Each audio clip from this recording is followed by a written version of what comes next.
Welcome to Coffee with Caine. I'm your host, Caine Wilkes, and with me, as always, is my co-host, Chris Yandle. So this is officially Coffee with Caine.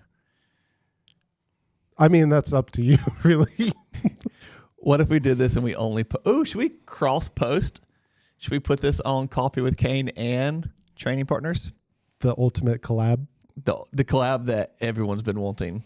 Yeah. Your mom and my mom. That's both. everyone, right? That is everyone.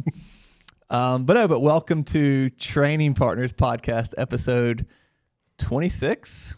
I think so. I think it's episode 26. And today we do have the host of Coffee with Caine. What are some other accolades you have? I won states this year. State champion. Yep. How many years have you won states? Twice, 2023 and 2025. Okay, 2-time state champion. How many times have you won nationals? I have senior nationals. Senior nationals. 6 times. 6-time national champion as a senior. How many times have you won Masters national? Just this year. So 1-time Masters national champion. How many times have you won Masters world champion? Just this year. 1 year. Okay. How many times have you won the Pan Ams? Pan American Championships? Yep. I've won that 3 times. 3-time Pan American champion? I think I've gotten silver 4. 4 silver medals. Any bronze for overall?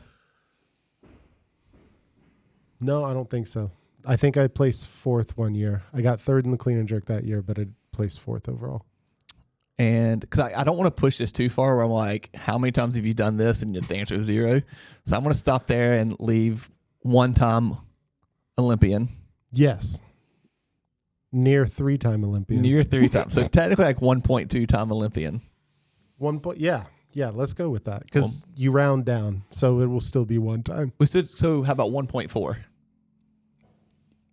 Because 5 is where you round up. The highest I would go would be 0.3, if I'm being honest. Okay, 1.3 time Olympian. Yeah, I wouldn't give me the extra 10th.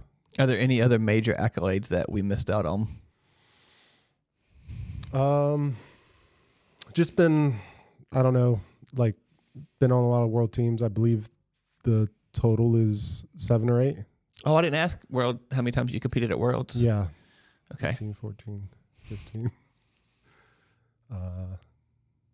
18, 19, 23, 24, 7 times. 7-time world participant. How many times have you placed, or what was your best placement at Worlds? At Worlds, I think my best placement was 11th.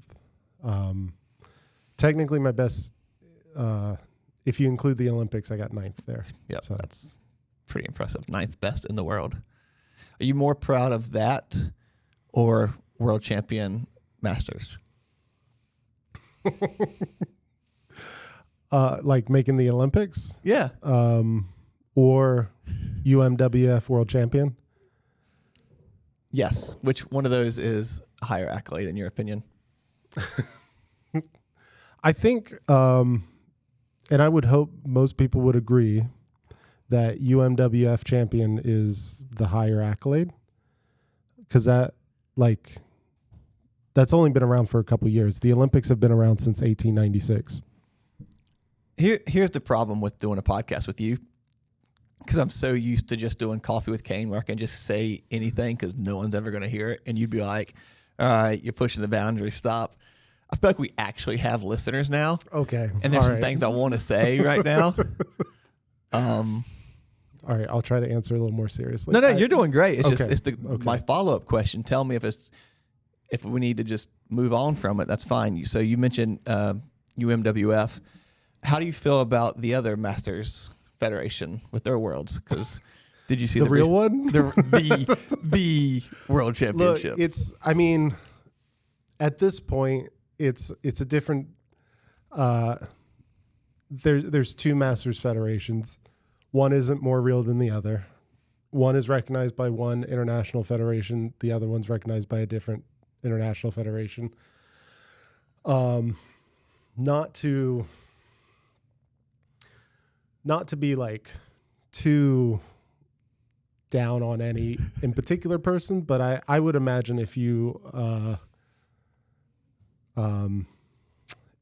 like the head of a certain federation, you probably should, like, I don't know, use tact when you like make announcements on how you qualify for your international competitions.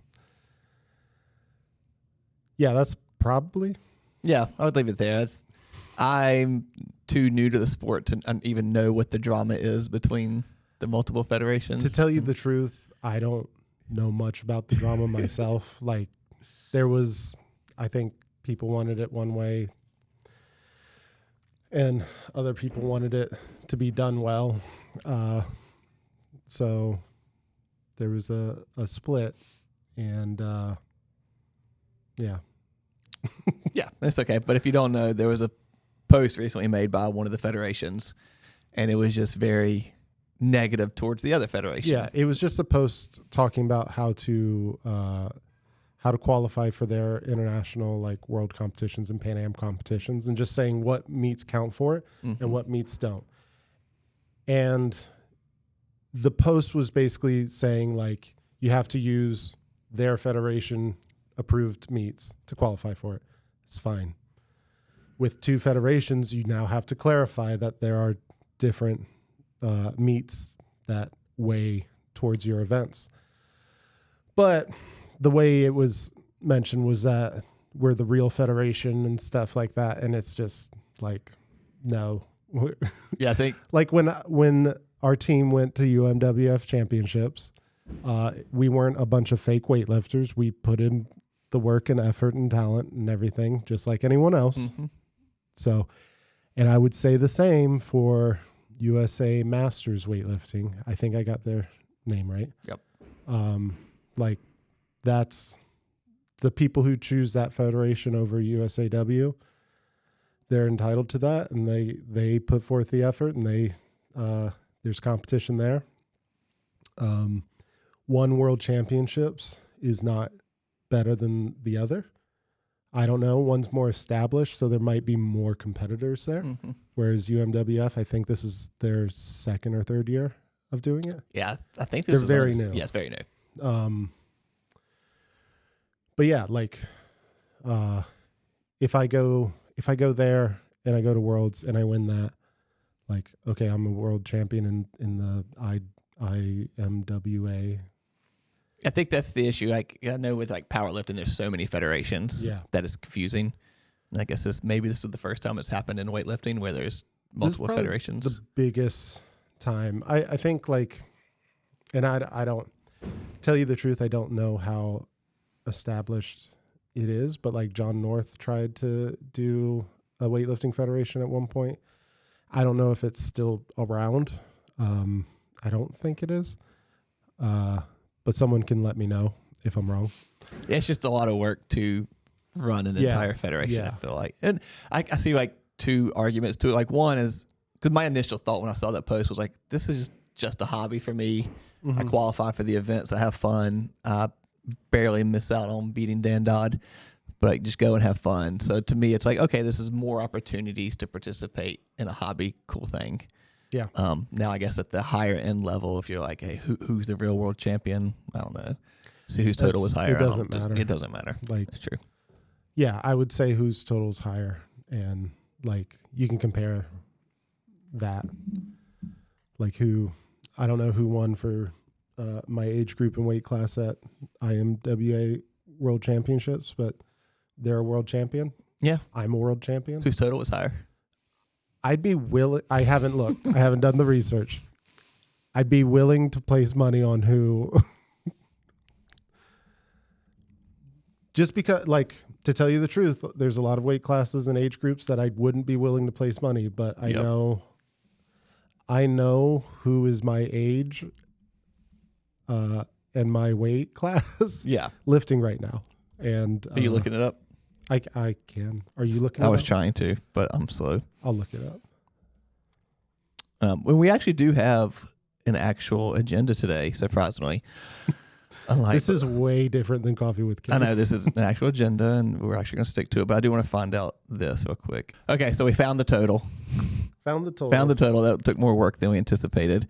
What did you total in Daytona? I totaled 381. 381. So this by no means is this minimizing this person or the other competition. But he had a 345 total. Yeah. So and I know this guy, and I've competed with him like on the senior international level, and he's very like established and like very good lifter. And I'm sure like if you were on the other, not saying we're on one side of the argument or not, but if you could pick any weight class, any category, and probably find somebody that wins on each side.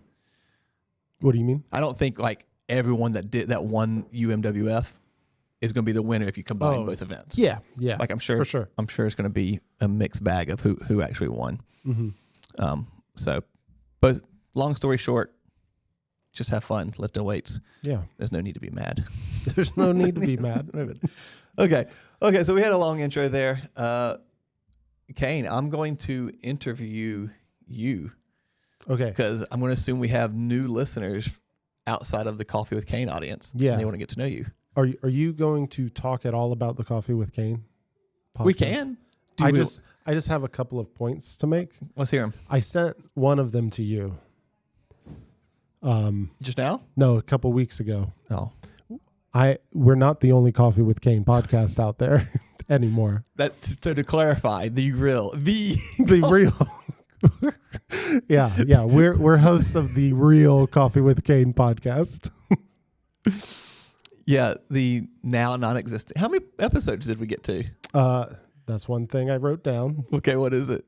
We got to 41 episodes, which puts us in like the 1% of the 1%, I believe. So Coffee with Caine is so superior to Training Partners just because of that. Yeah, I don't want to it's not a competition. Just like with Masters Federations, podcasts are not competing against each other.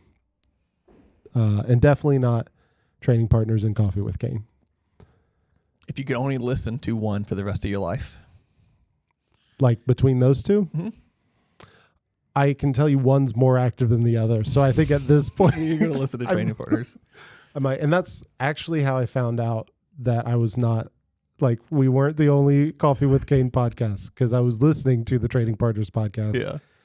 And I think y'all brought up the stat of 20 episodes, only 1% of podcasts make it there. And I just was like, how many? I know we did over 20, but how many episodes did we get to? So I looked it up on Spotify, which again, we hit 41. But when I looked up Coffee with Caine, I was like, that's not the logo I remember. that's not my voice. I clicked on it, and I was like, this is not me, not Chris. I don't remember this person ever being on the podcast. Was it so good that you just started listening and couldn't stop? Nope. No. I mean, it was just I don't know. They're nothing against them at all, but they're just 12 or 15 minute episodes, and from what I could tell, because I only listened to a minute just to see what it was, yeah. And it was very I think it was probably true to the name Coffee with Caine, just seemed very random and a little unplanned. Yeah, at times. Yep. But today's not gonna be like that. No. Today I'm sticking to the script. You know who our last guest was on Coffee with? I think, was it Jacob Penner? It was Jacob Penner. So I'd love to see Jacob Penner on the Training Partners podcast. We got to get him on here. But just know it might end the podcast. So I think we peaked is basically what it was. We got El Presidente. Yeah. And then I had to shut it down. And then, yeah. Well, what happened was we filmed one more episode. We did. With camera. I had an idea. I thought it'd be fun to do an episode while we were working out. Yeah. Yeah. And then it was going to be a lot of editing, and I never. I think we did. I think we recorded just audio for one, but it was in the lobby, and we had so much foot traffic. Oh yeah, and I do remember that. Yeah, just got on so many too many tangents to properly have, which is bad because I think that's all the Coffee with Caine was 90% tangents. It was a tangent driven podcast, that's for sure. Okay. One last introduction question until we get the actual stuff, because I hit everything I wanted to except for American records. Do you have some? I do now. Okay, what you got? They're all masters records. I will say I did hold a youth record when I was 17 for about 6 months. Fun fact. But what was it? You didn't even tell us what the record was? Yeah, I got a snatch record of 125.5 kilograms. Okay. Because back then, that was the year that they were switching over to the 1 kilo jumps instead of the 2.5 kilo jumps. The old rule was with 2.5 kilo jumps, since the jump was so large. For world record attempts or record attempts in general, you could add half a kilo to the record. Anything in between those 2.5 kilo increments wouldn't count towards your total, but it would count towards the record. Okay. So like like I said, I did 125.5. So my snatch would be recorded as 125 when putting it into the total, but the record stood as 125.5. And then we switched to the 1 kilo jump rule, I think, the next year. But right before that, at American Open finals, back then it was just the American Open because there wasn't a series. But the guy I took the record from, Colanito, came back and snatched 126 to take back the record. Okay. And then I think the following year, Caleb Ward came and just crushed all those records. Like, I think he snatched 140 or something. That's still cool. You had I had a world record for a few moments. There you did. Yeah. For a brief moment in time.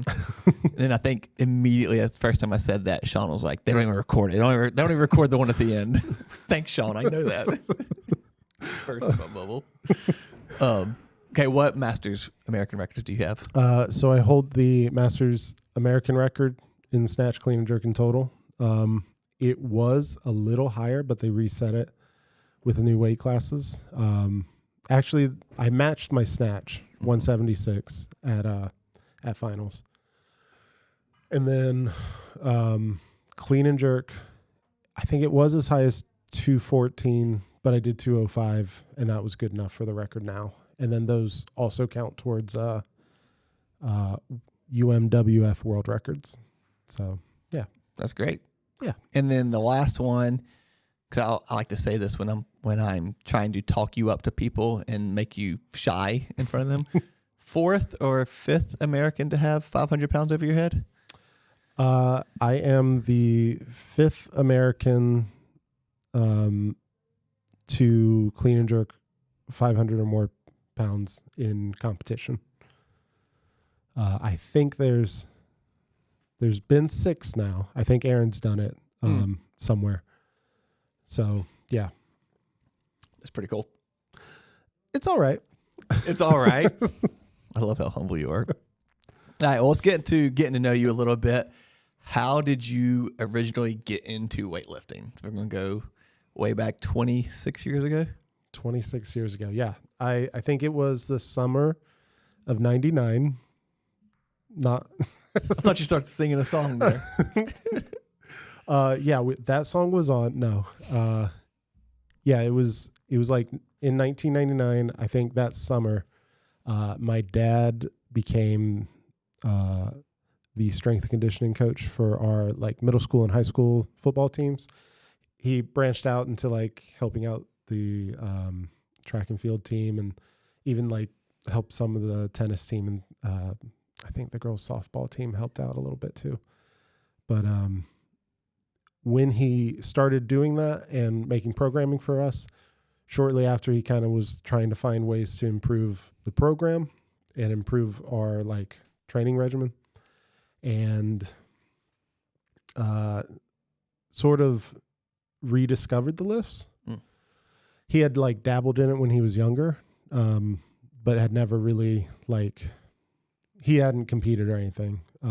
So it was mostly just him goofing around in the gym, training and doing that. but he rediscovered those lifts. We started practicing them and working on them. And I think I had my first competition in like February of 2000. So like basically a few months after starting to lift. Were you playing any other sports at the time? Yeah, I was playing football. I think that was around the time that I was trying to wrestle, which didn't end well. Dude, wrestling seems horrible. The school I went to was like very established in wrestling. So it's not a great school if you're like new to it. Yeah, you need to be good going into it. Because it's like you'll get there and you're immediately like third or fourth string, like in your weight class. But yeah, I was wrestling a little bit, but mostly main thing was football. So we did it to kind of like supplement football, and all my brothers did it. The whole football team was doing it. Most of the football team, I'll say, because it wasn't like our school's football team wasn't as established as our wrestling team. So I think the wrestling team, like they were, you had to do things, you know. And for the football team, it was like, hey, we have these optional like off-season weightlifting training days, sort of thing.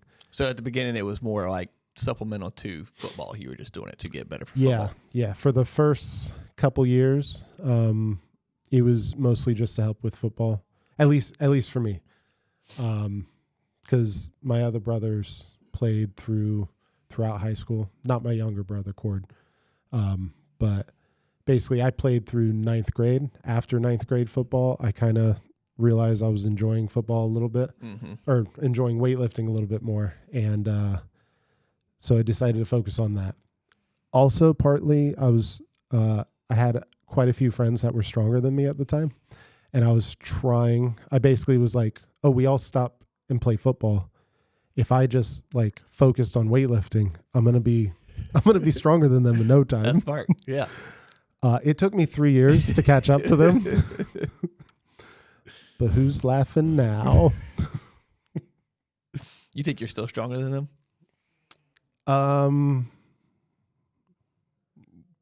Yeah. I was like, why are you even hesitating? I'm just trying to think like did any of them go into powerlifting? That's fair. I do like, there was a guy I used to, he wasn't a high school friend, but I do know one guy that lifted with us that did make a switch to powerlifting, and he had some massive numbers for that. He owns a gym now up in Virginia. So shout out to you, Chad. Shout out, Chad. Coffee with Caine, we did way too many shout outs. So many shout outs. It was like shout outs to all the people not listening. And then like be a sponsor, please. Kind of early on in your lifting, when did you think, hey, this is something I could do, like not as a long-term career, but more of like, could I do this to compete internationally? When did that kind of... I think it took a while for me to realize like it could be a possibility for me. I remember, and actually one of my brothers wrote me a nice little letter, like leading up to the Olympics, kind of reminding me about this. But like we would have conversations about like how cool it would be to be like in the Olympics, to get that good and things like that. You know, when I started, you probably don't even know about this. USA Weightlifting used to have USAW magazine, I think is what it was called, USA Weightlifting magazine. And it would come out like quarterly. And so like I grew up learning about all the big time like American weightlifters. Like at that point it was Shane Hammond, obviously, in the supers. Oscar Chaplin, Pete Kelly, like a lot of big lifters, and I just get to see them in a magazine and just like read their stories or read how this event or that event, the highlights from this or that. Female lifters like Tara Knott and Kara Heads, all those, like Cheryl. So like it was very much a like that would be so cool, but also I'm 16, 17 at the time, and just being like, just hoping I can beat my friends sort of thing. So like, I'm not thinking about, I could be on a team or something. I ended up as a youth lifter. I qualified for a school age camp that was 2 weeks in the Olympic Training Center. So I got to meet quite a few people I was already looking up to. Again, like Shane, it was 2004. So everyone was prepping for like the Athens Games and qualifying for it and everything. So got to meet like Shane. Technically it was the second time I met Shane, but Chad Vaughn, just a lot of people. Yes. I can't name them all. I'm not sure how the training center works exactly. I'm sure Sean obviously knows, but I think it would be fun if they time it up to where like the youth can be there when the ones get preparing for the Olympics are there too, to kind of see like, hey, this is where I want to be around them. Yeah. I feel like that happens. I don't know, but it seemed like, I don't know. Even you saying that. Yeah. Because USAW didn't have, like, I don't think they did the camps for a while. Like I qualified for one on my last year as a youth lifter. My brother Cord qualified for one or two when he was a youth lifter. And I think shortly after that, they kind of ended that. But then we also don't really, like, since 2016, we haven't had a resident program. So that also, like, you don't have the big lifters, big names lifted out there right now, at least. Mm-hmm. So, but yeah, like back then I wasn't thinking too much about it, even making like that team and stuff. Mm-hmm. As a junior lifter, and as a youth lifter, I would medal, but I never won a like youth championship or a junior championship. And I remember one day like driving back with my dad from training, and I just told him, like, I think I'm done. Like, I don't want to be the also ran. I want to, like, I actually want to try to get to the top of the podium. This was probably like 2007. So that was when I was like, had a goal in mind and like really pushing towards something, and I really did like push towards it, minus having a little break from back injury around that time. But, still then, like, didn't really get that national title until 2013. And even then, I wasn't thinking too much about teams. I did make a junior team. I forgot to mention that. But, as a senior, like, I wasn't thinking about teams yet. But that the total I hit for nationals to win was enough to put me on the world's team that year. So, like, I didn't realize I had made it because we hadn't looked at those numbers. Yeah. Right. And I think like 4 or 6 weeks afterwards, we got an invite, and we were like, oh, cool. Yeah.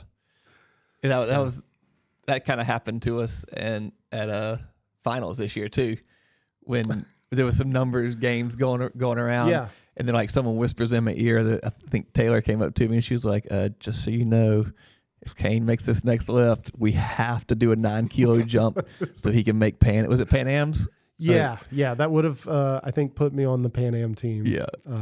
And so you went and missed the second lift on purpose, so we didn't have to worry about that. I was like, man, I don't think, dude, yeah, it's a lot of travel coming up. We didn't talk about that, but like in the back of my head, I'm like, did Caine miss that on purpose because he didn't want to do that 9 kilo jump? Nothing like that. But it was funny, like, because at finals, I hit about what I wanted to hit goal wise. Mm-hmm. Like, I wanted to hit 175 or more, and I wanted to hit something over 200 because of my adductor and stuff. Yep. Like, I wasn't anticipating like being super confident in clean jerks, but I knew like I could hit something big if I wanted to. So, but like even in the snatches, like we hit 176, which put us ahead of Aaron Williams. And he ended up missing his next 2 attempts, which gave me the gold medal for the snatch. But I was like, the whole time, y'all had to tell me to do that. Because the whole time I'm like, just 75. Yeah. Just 75. Because I wasn't thinking about where this was placing me or anything. Right. I'm just like, I want to hit 75. And like every time I've counted for you, it's been that way. It's been like, okay, it's at states. Well, outside this year, we actually were in a battle with with drawing a blank. Dimitri. Dimitri, yeah, thank you. Yeah. So it's like we actually had to pay attention to numbers, but before that, it's always just, all right, Caine does the last 6 lifts. So it's just, what do you want to hit, Caine? That's pretty much what counting is for you. Yeah. But these 2 meets, I was so nervous at finals. It's like I know cause like Sean's not allowed to coach you during that meet. And Taylor is back there helping me out. And I was like, I do not want to mess this up. But she was a huge help to make sure everything went good. And I think it did. You did great. Yeah. Yeah. I think I was happy with it. Yeah, good. Thank God. Came off the hook. Okay, back to like early you grew up with your dad coaching you and your brothers lifting with you as well. You can include them in this answer as well, but is there anyone else who were like really big influences on you as a young lifter? Yeah, I think like obviously just being able to lift with all my brothers, us all sharing an interest in it and all kind of like competing against each other. That obviously was a big influence to keep me like motivated and invested when I was younger. But like I said, a lot of, a lot of those early like magazines and just seeing like all the big names at the time, both across the men's and women's. Like I started in 2000 and that was first year they had women's weightlifting in the Olympics, and which is wild. And wasn't it with a 20 kilo bar? I don't remember if they. I know Taylor's told me something about that. The first like senior worlds they had was in 1987, and I believe that was with a women's bar. Okay, so I want to say by Sydney they had switched to a 15 kilo bar. Okay, I could be wrong on that, but either way, it's just crazy to think that like just in the past 26 years, I guess now, women have been competing in the Olympics and weightlifting. You know, Tara ended up winning the first gold medal. It was retroactively because it was a drug test and all, but you know, that's big. Like she's the first gold medalist of women's weightlifting in the Olympics. And like, that was big to be celebrated and everything. And then I think I'm paying attention to like who's lifting the most, and I'm watching like Shane Hammond and Cheryl Hayworth. Yeah. Like those were the big names growing up for me. I think as I got more invested into the sport, I started to look into some of like the American lifters of like earlier times. I remember for 2013 Nationals, the first time I won, reading about Joe Doobie right before that. And in particular, like I think he was the last world's medalist we had up until recently. And he, before he went out, or when he got there, I think it was in Poland, he like basically saw the venue and basically was like, I own this place. That's cool. And I felt that like kind of Nationals was in the skating rink that year. Yeah. So it probably wasn't as cool of a moment, but like I own the skating rink. I'm going to dominate. The skating rink is mine. But like, yeah, that I remembering that, like having that feeling of like, yeah, this is kind of feeling like, you know, the outcome before it even happens.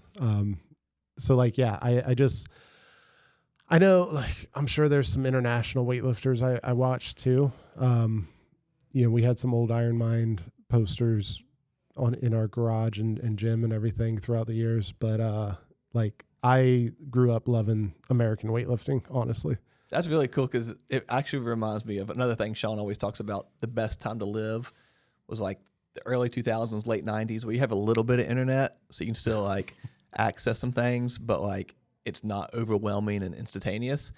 And magazines is another thing. Like I remember a kid having magazines of things I was interested in. So like for you, having a weightlifting magazine was probably super cool because you'd spend your day like just scrolling through that. Yeah, it was like, you know, I don't think I read every single article or whatever, because I'd be like, oh, I think there was probably like articles about like how to qualify for this or that, or just like side or it'd be, I don't know, someone I'm like, oh, I don't know who they are, sort of Right. thing. But it was really cool to like, read about these people that you're watching, these like videos of them lifting, and you're like, oh, get to know them a little better, or just see how they did at this or that meet. Mm-hmm. Yeah. So when you're a kid and you like have these thoughts of becoming an elite weightlifter, what would you say is like the biggest gap between what you thought competing as an elite weightlifter was going to be versus what it actually is?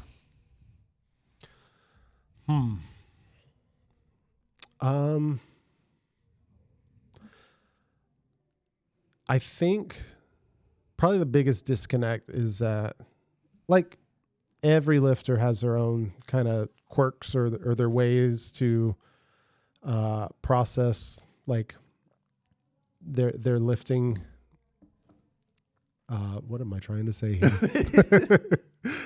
I think like at the end of the day, I think everyone sees the end product. And they don't see like the years it took to get there. And even like in my opinion, the people who are like phenoms who just exploded out of nowhere. Mm-hmm. Like, I mean, right now, Olivia Reeves is probably a good example of that. But like during my time, leading up to Tokyo and stuff, like you had CJ or Kate Vibert. Even then, like Kate, you could probably argue only spent a few years, I think, leading up to Tokyo. Mm-hmm. But like CJ, I'm pretty sure started when he was 9. So like he's put in some time. Yep. Olivia's put in some time. Hampton Morris has put in some time. And it just takes time. Like the whole, I think it's a pretty common quote we have here of like weightlifting is a marathon, not a sprint. And it is a bit of a waiting game. Like you kind of have to wait your turn and just keep training and get better. So you're not just going to like snatch 150 kilos. You're just going to wake up one day and just do that. No, I think very few people have done that. And usually the people that do that have some sort of background in something else. Yeah, they're insanely strong and explosive. But I think what else is the mentality too. Like I think you see these people and they're lifting effortlessly, and when I got there, I realized that there's a lot to the mental aspect of the sport than I thought. My dad always raised us and also coached us to be confident, like in our sport. We always talked about confidence, not cockiness, and he would make sure that like when we went into a meet, we knew that we were there to hit PRs sort of thing. And we were confident in that. But when I won my first nationals, I feel like my mentality shifted a little bit to where suddenly I was like, oh, I am like a top lifter in the nation. I haven't been this before. And it's almost like my mind was like, you're not that. You haven't been that. Yeah. So Worlds was like 4 months after that. And I probably had some of the worst training I'd ever had at that point leading into it. And I totaled at Worlds, but I only made my openers. And it was like a very bad performance. And it just kind of opened my eyes to like, oh, I think there's more to the mentality aspect of it than I thought. Like you have to make sure that you absolutely believe you're there to like whatever's on the bar you're lifting that day. And you are like, I had to teach myself, like, you are one of the best lifters in the nation. You can hit this number. The 392 I did at Nationals, 8 kilos away from a 400 kilo total, which is a big milestone in American weightlifting. And I had to like tell myself before I actually hit it, you're a 400 kilo totaler. Yeah. Like you can do that. So I think there's a lot to like the time it takes, but also the mentality is like, I think people at that level, at the elite level, might have the mentality for it, but it's because they've worked on it. Mm-hmm. And in the end, like we have the same issues as like Joe Schmo who's been lifting for 6 months. Yeah. You know, like it's still a challenge no matter what weight is on the bar. Yeah, I could imagine, because I can only speak from my experience, which is like very, very low level compared to you.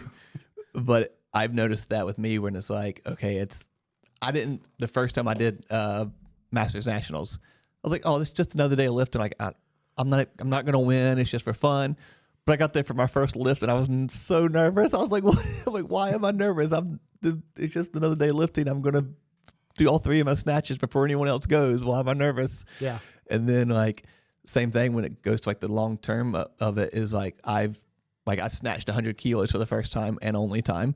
And it was like, okay, now what? Because it's like it's hard to push towards that next goal. And for me as a almost 40-year-old, it's like, okay, that was fun. There's not really a next goal, honestly.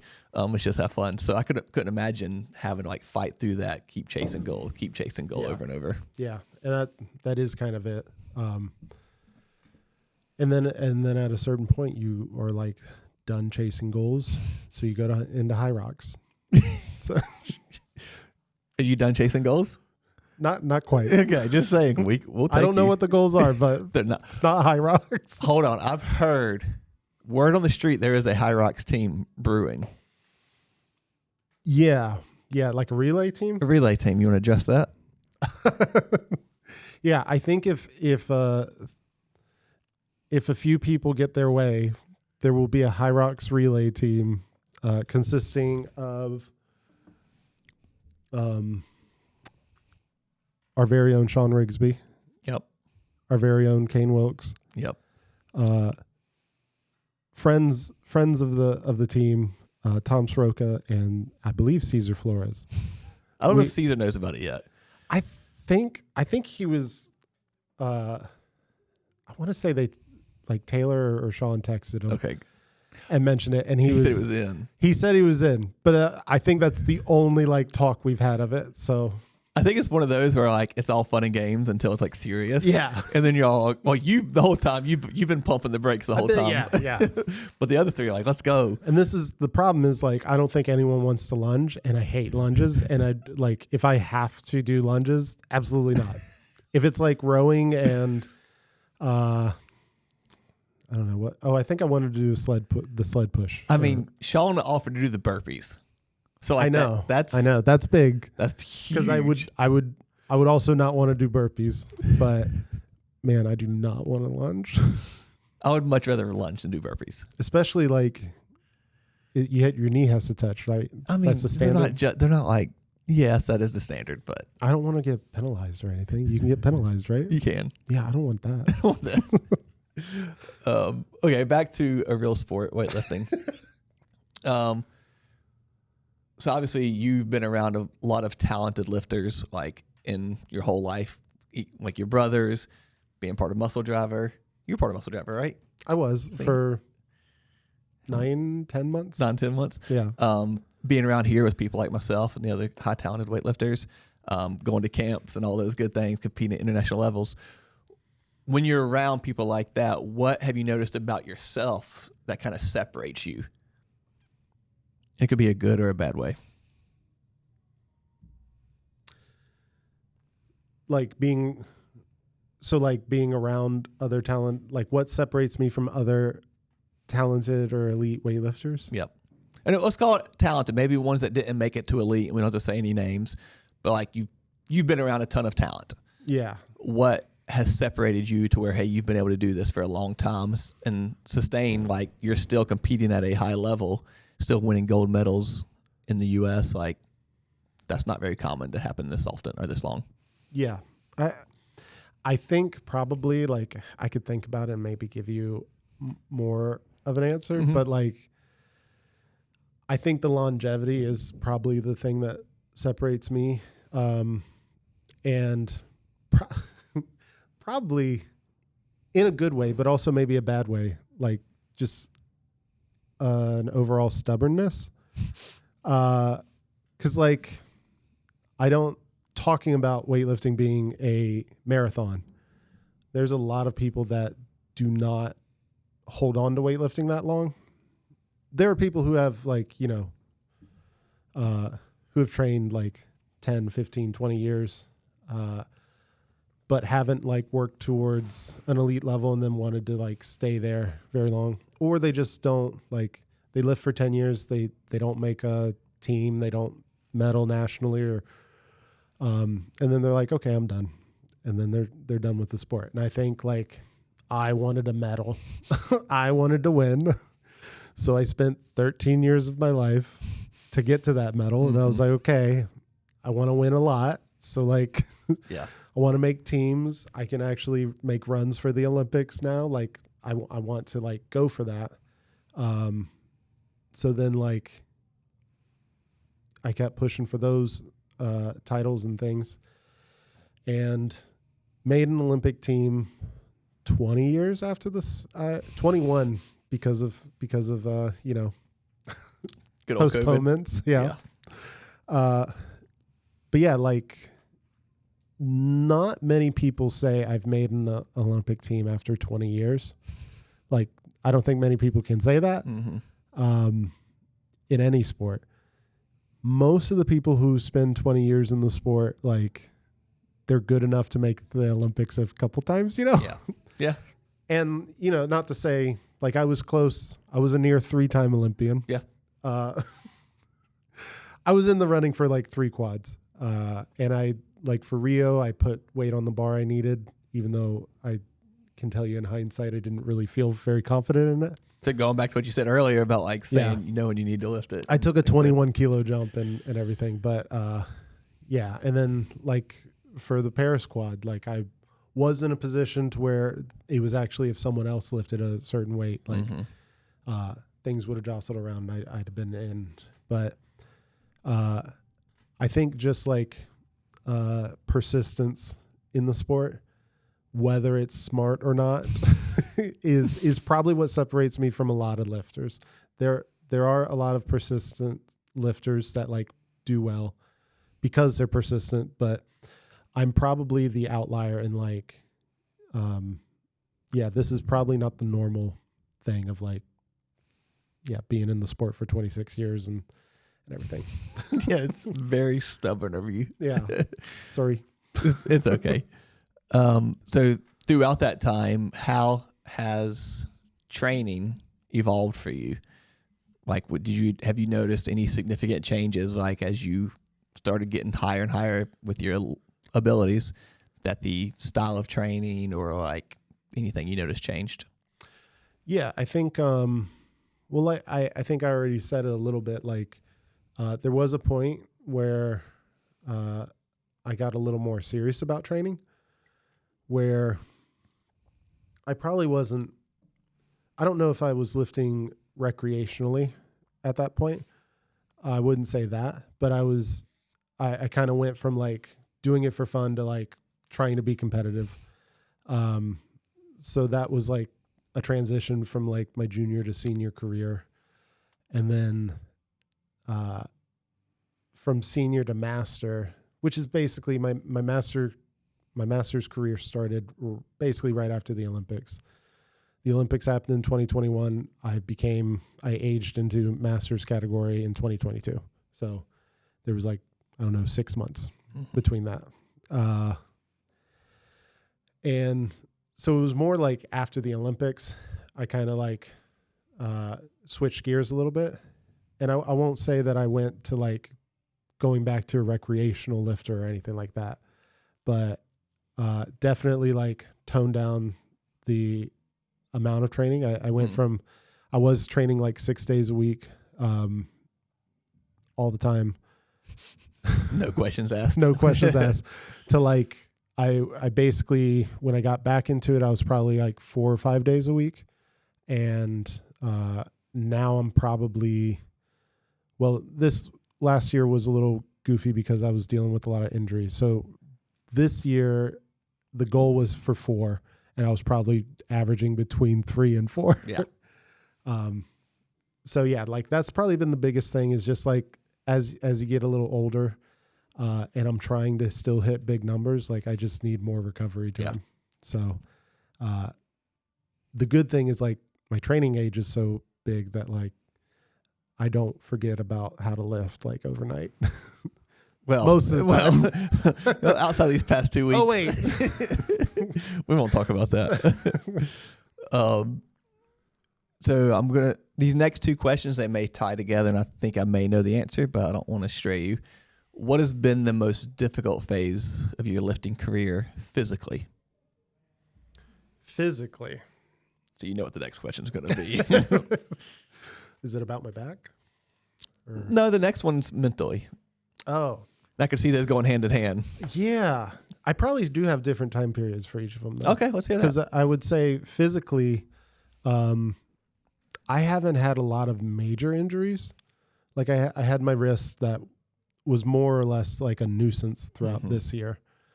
And it did keep me from like going to a meet or two that I did want to go to. But I haven't had a lot of major injuries. Probably the biggest one, and I'd say the only major one, is I herniated a disc in my lower back in 2009, beginning of 2009, and I had surgery on it the end of that year. And basically, I think it was a very minor surgery where they just cleaned out the excess material. And then I got back in the training after a couple months, and I think maybe 6 months on my return, re-herniated the disc. So I think at that point we just did a shot. But my dad and I surgery didn't do it, so we're just gonna do a shot now. Like, well, it was like I think if we tried to opt for the surgery at that point, they probably would have wanted it to be more invasive. I see. Yeah. So we were gonna do the shot first. If it needed surgery, we would do the surgery, but we were gonna see how the shot did, and the shot was pretty successful. That's good. But because of like the closeness of those two things, like I had some real conversations with my dad about, I think we're done weightlifting. So I did spend close to a year CrossFitting. What? Yeah, my parents, like my family owned a CrossFit gym up in Virginia. So I was there coaching and both lifters and CrossFitters. So I like basically wanted to stay active, but I couldn't lift heavy at that point. So I just did CrossFit. I think unbeknownst to me, the lighter loads helped me kind of like let my back recover without realizing it. And also the other thing is like CrossFit has a lot of functional movements. So it helped kind of like strengthen my core and trunk. Wait, is this a weightlifter talking positive about CrossFit? This is weird. Like, it's actually not weird. Yeah, I don't think like I think a lot of people like to joke about CrossFit, especially in recent times. But I think like training wise, I think there's a lot of good that comes from CrossFit. And like I said, that really helped at that point to when I think it was like the start of 2011 or so, like one of our members wanted to do some snatches, and I was like, I think I'll join you. And I ended up snatching 300 pounds for 3 singles. Did they know you could do that at the time, or they're like, yeah, okay. They knew who I was and everything. And my dad was like personal training up front, but he like can see me do that. He didn't ask me anything that day, but like a couple days later, he goes, "How's your back feel after that?" I was like, "It actually feels all right." So we basically, he gave it a little more time and was like, do you think you want to try this again? Or like, and I was like, we could, I guess. I wouldn't mind it. So we were just very smart about it. And like any day I felt any sort of like back pain or anything, just stopped what I was doing and just focused on some like whatever core or ab exercises I could do that felt good for it and didn't aggravate it, which when I first started, it was like almost every other day I would have to do that. But very quickly, it was like maybe once a week, once a month. And then I'm at a point now where it's very rarely an issue. So yeah, like that was definitely like the biggest physical challenge, just because I had to really face like potentially the end of my career. I'm glad I didn't stop. What year was that? That was 2009 to 2011. So 14 years ago. Yeah. But like, that's wild. I think it was, in hindsight, I think it was very good for me to experience that. I think it made me realize how much I enjoyed the sport, because I think it's very easy when you're training two lifts again and again and again. Sounds boring. Yeah. Well, it's easy to like fall in the trap of like, why am I doing this? Or, I'm just doing the same thing. Just not to be grateful or thankful that you're able to do something you enjoy. Mm-hmm. And I think getting into that and being able to like train afterwards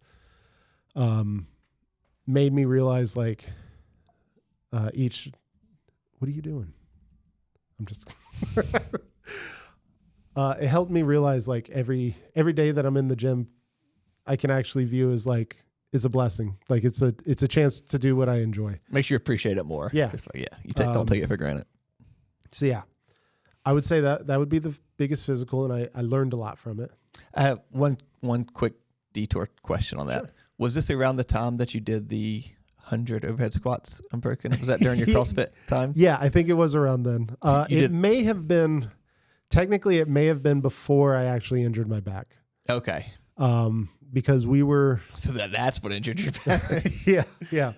Because I think our gyms, our like CrossFit started in our garage. Mm.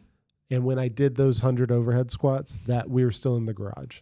But when 50 kilos, 40 kilos, it was 95 pounds, 40 kilos. So yeah, I think that's like 43 pounds 43. or 43 kilos. It's insane. It was yeah, goofy.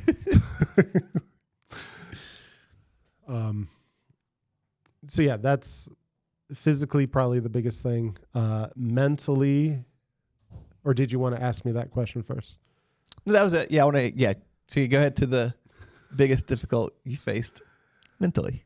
I think mentally, I think I alluded to it a little bit already, was having to make the like mental switch of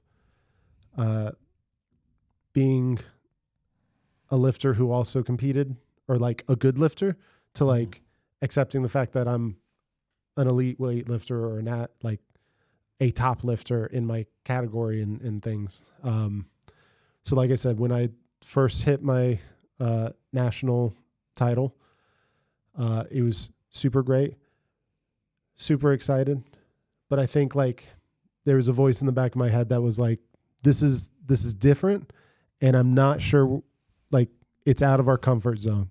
So like I've heard some, I don't know if like sports psychologists really talk about it this way, but I've heard it talked about like a thermostat. Okay. Where like you have your mental like self-image set to a certain level. And if you underperform, your body takes actions, like your mind makes actions to like get back up to where you think you're supposed to be. But likewise, if you overperform, it brings you back down to where you're at. And I think that's basically what happened to me was I wasn't thinking of myself as like the top super heavy of the nation. Yeah. And then I suddenly hit a total that made me the top super heavy of the nation. Wait a minute. That is me. Yeah. And then like going out to Worlds, like a few months after that.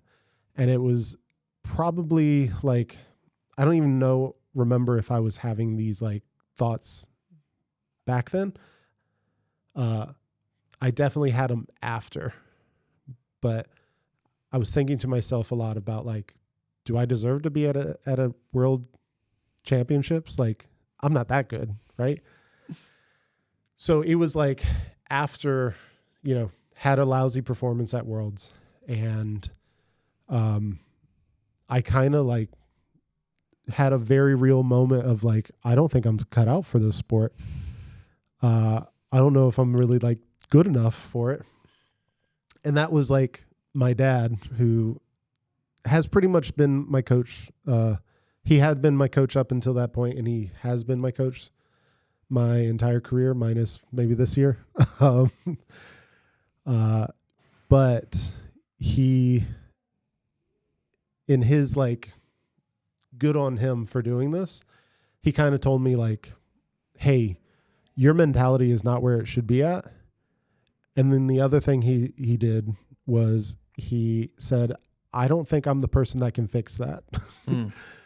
So he basically was like, you need to figure out what you can do.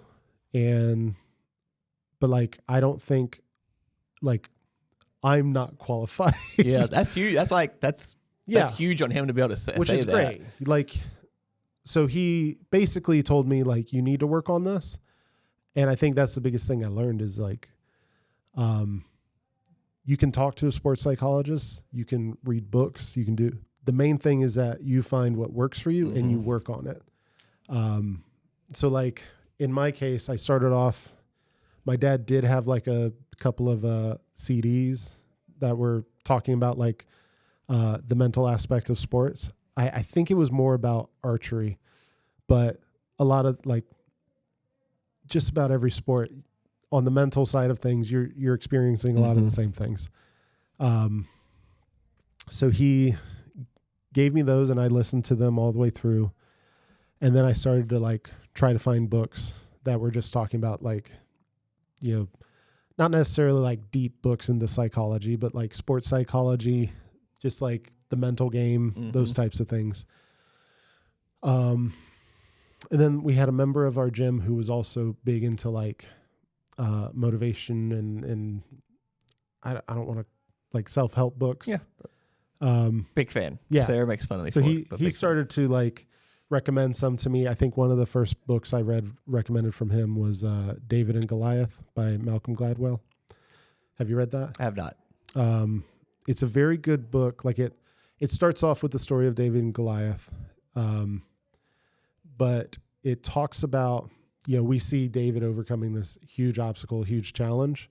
But like Malcolm Gladwell kind of reframes it a little bit to where maybe not everything was like a serious disadvantage like everyone thinks it was.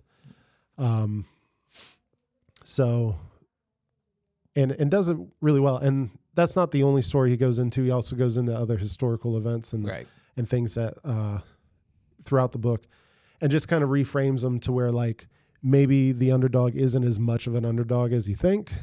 And then from there, like, yeah, I just started to read all sorts of things, learned about like visualization, and just like positive self-talk, things as simple. And I do this a lot in my coaching. If I notice anyone do it, like I get on them for that. And it's because it's one of the things that helped me so much is like just learning for like your cues, just learning like the difference between a positive cue and a negative cue. Like when you say, don't move your feet, the last thing you thought about was moving your feet. So like, instead of saying, don't move your feet, like say the thing that you want to happen, like keep your feet in place. Things like that. So, and then like also learning a lot about like negative self-talk.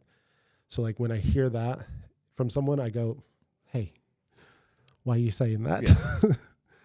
And just a quick little reframe, and it goes a long way. So I went from that world feeling like very inadequate in the sport to I think the next big meet for me was Pan Am's the following year, and I ended up winning that competition. I totaled 399. I really wanted 400. Was it one of those situations where like 399 gets you the win? Yeah. And so it'd be silly to do the extra kilo, but you really wanted it. Yeah. I think my second clean and jerk was 218. That gave me a 396 on the day.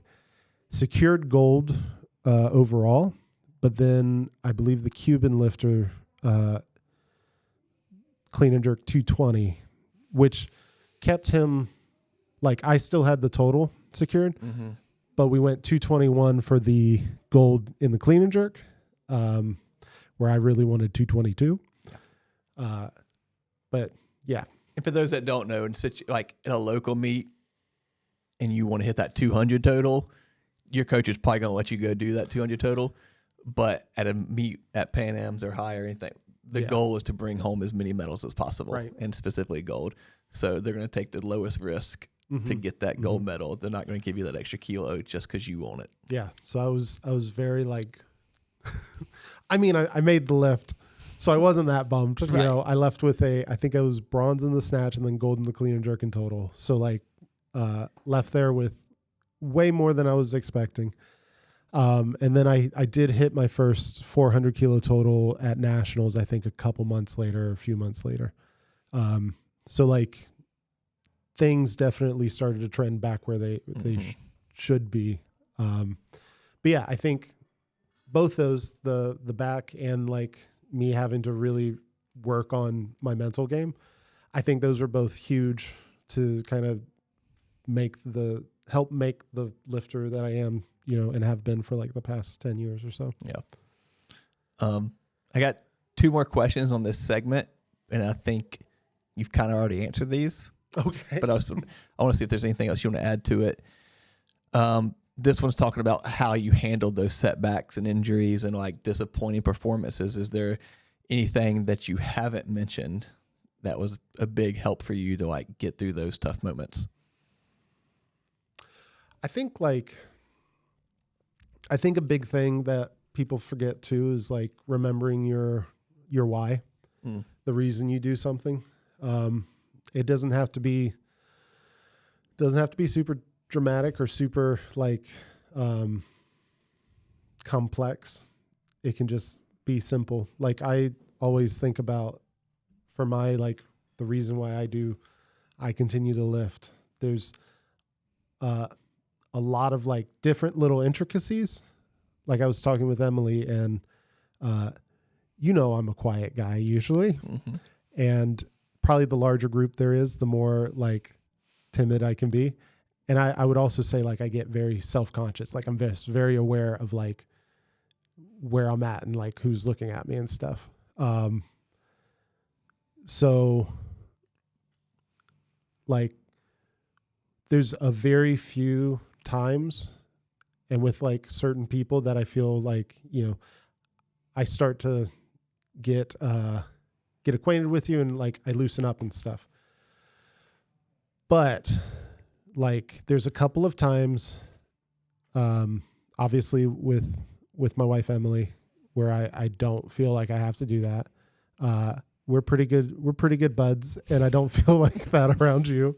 But I'll say like one of the things that I love about weightlifting at this point is that that's one of the moments where I'm just like, I don't mind having eyes on me. Like I'm a show pony. Yeah. Emily calls me a show pony when I'm out there. Like you just want to show off and lift stuff.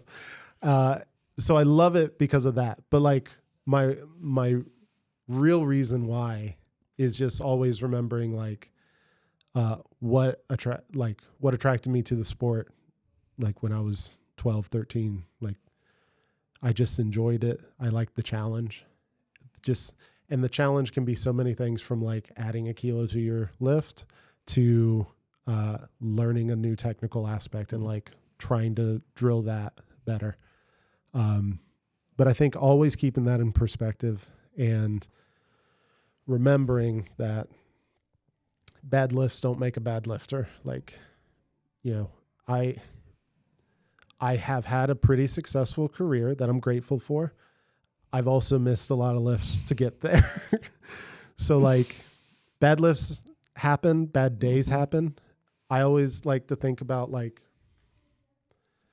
okay, if your goal is like, if your goal is 100 kilo snatch, right? And you hit that 2 years from now, does that like the goal was achieved? All the like good and bad days combined were steps in the right direction. It's all progress. So don't don't be hard on yourself. It's is like basically what I'm saying. Yeah, and like any missed lift can just be an opportunity to learn from it. Yeah. It doesn't mean you got worse. I think is it Dave Spitz that says that? You win or you learn? Yeah. Yeah. Dave Smith is like the most generic name ever. Dave Spitz? Oh, is this I said Smith. No. I don't know who it is either way. I like Dave Smith is a very he coaches Cal Strength. Oh, okay. Yeah. I think he's the one that says that. It's a fairly common thing, but I think he says it a lot. Yeah. We'll give him credit. Yeah. He Shout out to you, Dave. Not Smith. Not Smith. Okay, I have 3 more segments. We've only gotten through 3 of our segments, and we're in a little over an hour. I don't mind. Yeah, I know you don't mind, but we're gonna finish this segment, and then we're gonna make this a 2-parter. Okay. So we'll wrap it up. All right. But I got this question, and then we'll start wrapping things up. You've kind of mentioned it already as well, because I think you had an idea where these were going. You could read my mind. Which meet that like truly changed how you viewed yourself as an athlete, which you kind of talked about already, but like you belong, you're that guy. Which meet was that? I'm a little confused now. Was it after? Wait. Say the question again. Yeah, I'll read it word for word.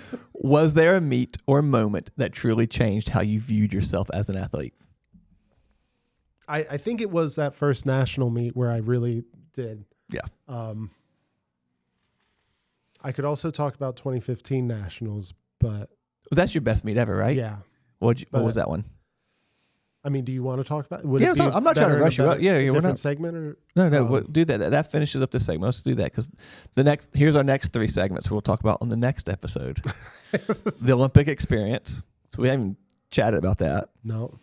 We've kind of talked about this, but training, mindset, and longevity, and then more about like the sport of weightlifting, how it's evolved, and then the last one is life beyond the platform. So getting to know you a little bit outside of weightlifting. Cool.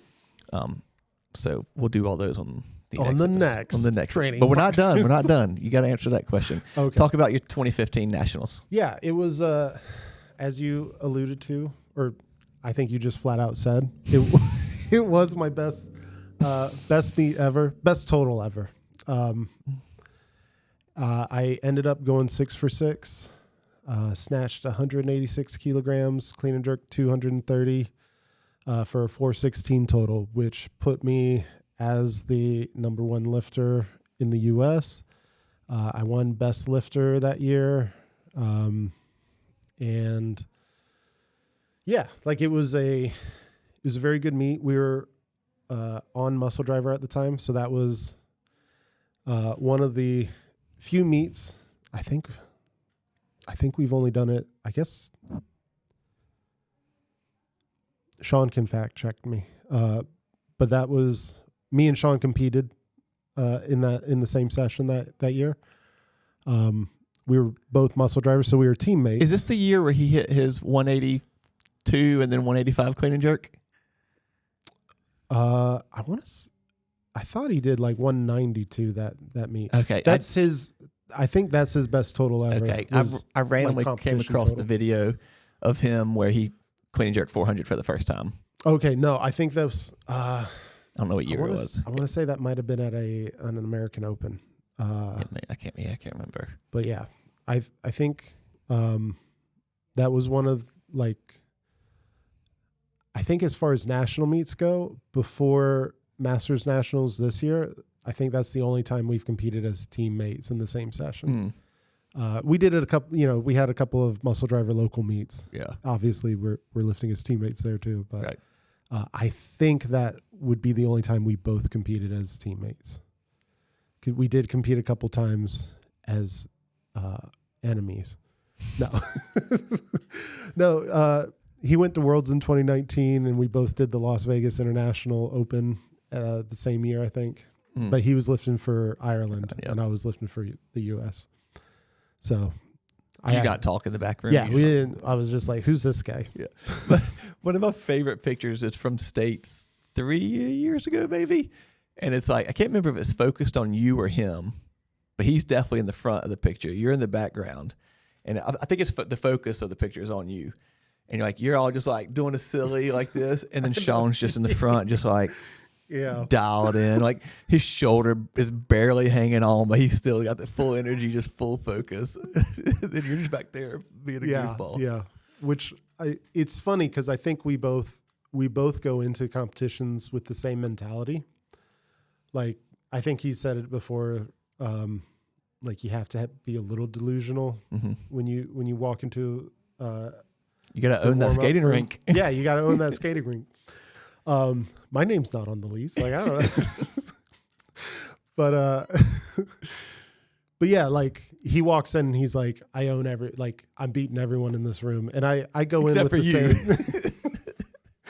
But I go in with the same mentality of like, when I do my best, I'm like, I own this place. This is like, everyone's here for the Caine show. Yeah. I don't know if I think that, but the energy y'all give out is just a little different. Yeah. Yeah. Like inside you're thinking the same. He dials in, gets like, it comes out as like looking aggressive, being angry. I mean, he goofs off too. Like, I remember him doing that some at that nationals. But like, yeah, I keep it light a lot more.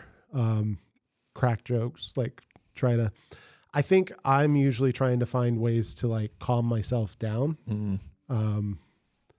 Whereas I think some people are like, need to get amped up. I kind of need I get there and I'm like, I think if I tried to amp up, it'd come out as like being anxious, like worried. So I'm trying to find ways to like keep it cool, keep it relaxed. And I think Sean is like, getting amped. But anyways, 2015 nationals. This Coffee with Caine. There's tangents, okay? You enjoy them. Yeah, it was a very cool meet. Obviously one of my favorite moments in my weightlifting career. Part of it is because I was able to do that like on a national stage in front of a bunch of, people that know who I am and stuff. Like it's cool to hit a big total at Worlds, but like to do it on your home turf and stuff is really cool. In particular, I remember that 230 clean and jerk. Like I don't think we haven't had a person clean and jerk 500 pounds since Shane Hammond at that point. So it'd been like a 10 or 11 year span since Shane had done it. And I remember on that 230, like people were getting on their chairs, like standing up to get a shot, like cameras out and everything. Like just there's not a lot of moments like that in weightlifting. So it was really cool to experience that and be a part of that. I will also say it was a very surreal moment because, as I said, Shane Hammond was the guy when I got started, and he was the guy for several years after I got started.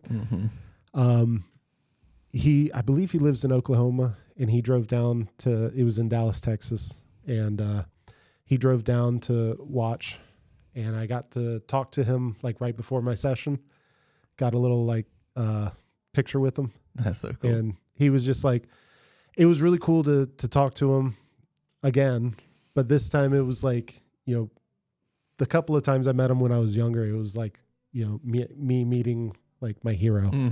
And in 2015, like he's still my hero, but we're kind of like talking as like colleagues, I guess. Yeah. So I took a picture with him. Then I have my day, and he found me. Like he goes back into the warm up room, and he tells me like, "I got to get a picture with you now." So like we got a picture, and he actually gave out medals. So like I got my medals from Shane and everything. Like it was just a very surreal, like I don't know, almost like a full circle moment. Yeah. But just that was a time that I was very much like, oh, I've done something here. Like this is really cool. Yeah. I'm actually watching it right now. I don't think I've ever watched this. What, the lift? Yeah. Is it the 230? The 223 just played first. Okay. It is definitely, like when you watch a video that's time lapse and it's like chop. Yeah. It's not very smooth. Okay, I think I know because there's not. I don't think there's a lot of videos. This is probably from the live stream. Yeah. That's the. So they're Big guy. change. And this It, is not the meet that Sean did because the platform looks different. I had heard that as well. That a lot of people logged in to watch that session, and kept crashing the stream, I believe.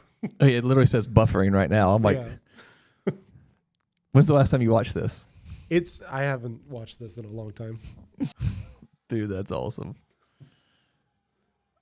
That place is going crazy. And then it just gets silent. Dude, when you get the loaders up for you, that's so sick. That is a good lift for Caine Wilkes. Oh, dude, that's awesome. That's amazing. He's also only the 6th person this weekend to make a 6 for 6 performance. Oh, I thought I was like, we got it wrong. we both thought that it was going the other direction with what he was saying. That's really cool. I forgot on the jerk. Mm-hmm. Like, I'm usually very confident in my jerks. I've only missed 2 jerks, and I blame Glenn Penley.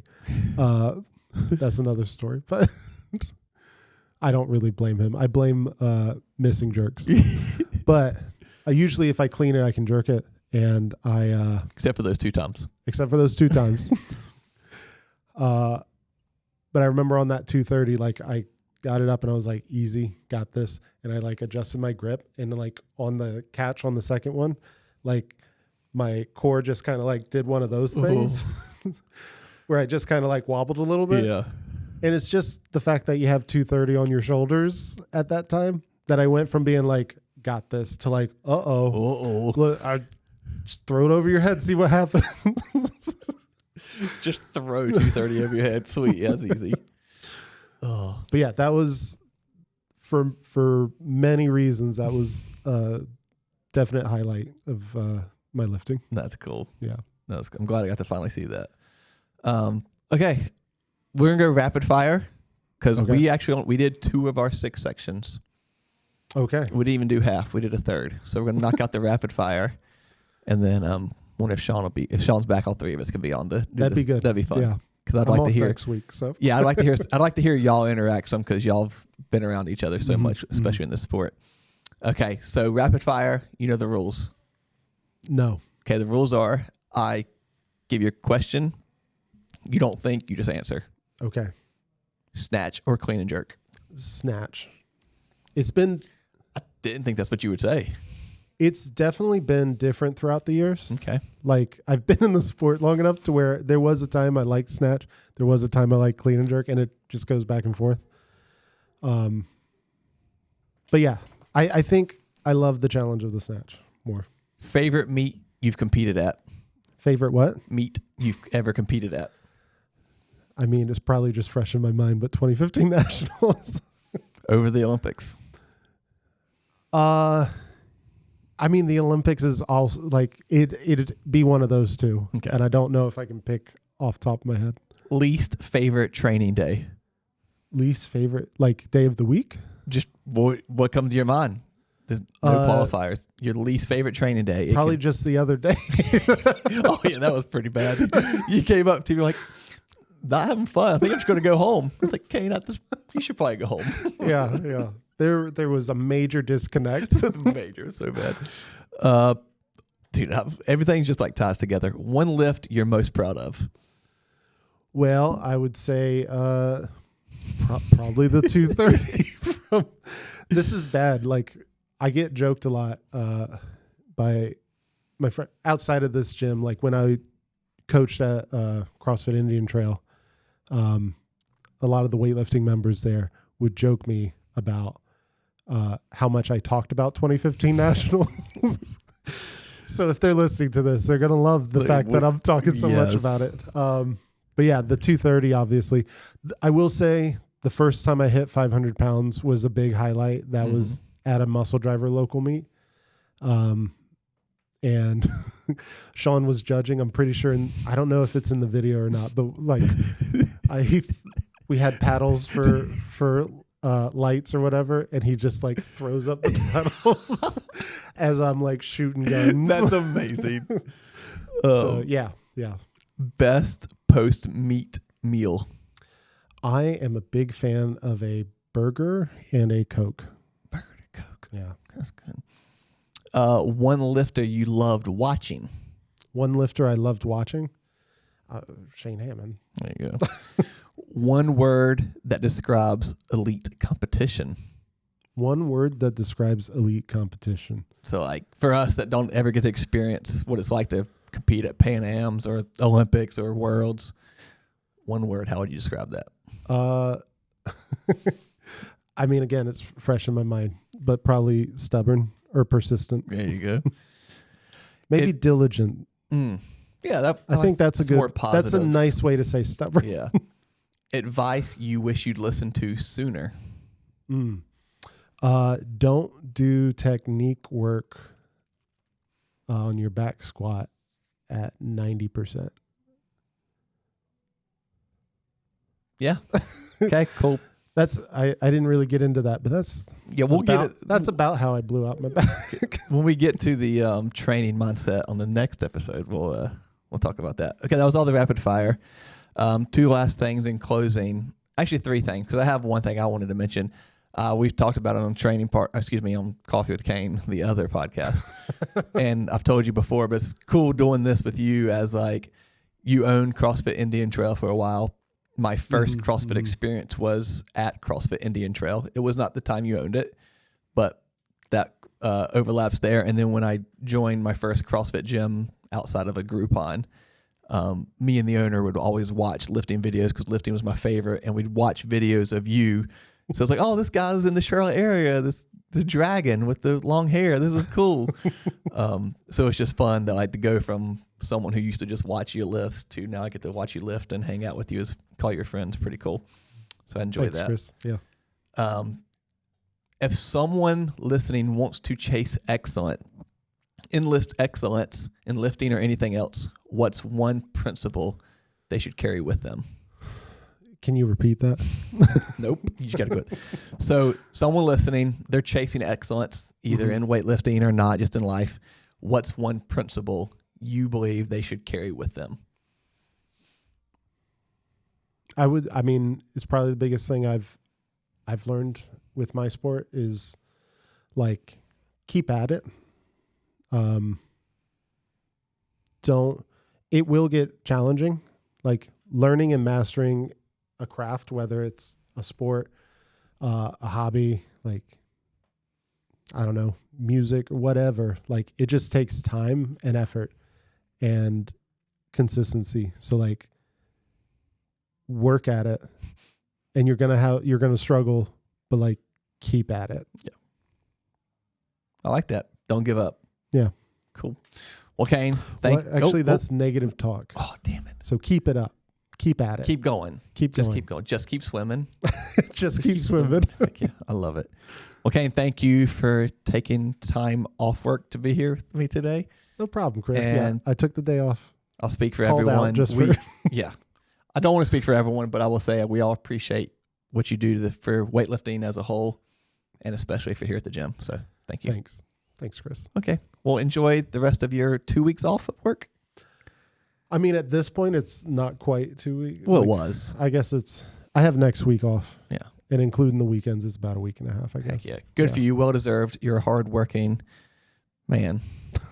You wear a still hard hat. You can ride a rope, hammer. You know that song? I do know that. Yes. Okay. All right, Caine. I'll see you hopefully next week. Me, you, and Sean. Yeah. Sounds good. Bye.